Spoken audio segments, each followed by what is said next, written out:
விஜய் தொடங்கிய get out கையெழுத்து தேவைதான் என்று நாத்தக தலைமை ஒருங்கிணைப்பாளர் சீமான் தெரிவித்துள்ளார்.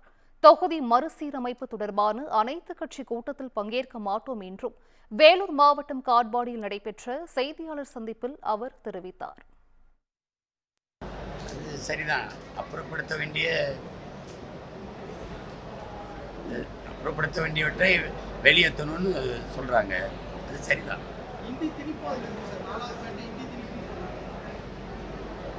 சரிதான்.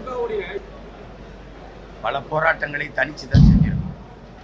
இப்போ இதே கருத்தை இவங்க இப்பதான் பேசுறாங்க. நான் 2003ஆம் ஆண்டே நான் இதுக்கு அறிக்கை விட்டு இந்த கருத்துக்கு எதிராக நான் பேசினது இருக்கு. அரசு முன்னெடுக்கிற இதை எப்பவுமே நான் இந்த கட்சிகள் ஆட்சிகள் இந்த கருத்துக்களை நான் நம்புறதில்லை. ஏன்னா நீண்ட காலமாக நம்பி ஏமாந்த ஒரு இனத்து கூட்டம் நாங்கள். அதனால இதே கோரிக்கையை வலியுறுத்தி நாங்கள் தனித்து தான் போராடுவோம். அந்த கூட்டத்தில் நாங்கள் பங்கேற்க மாட்டோம். தனித்து தான் போராடுவோம்.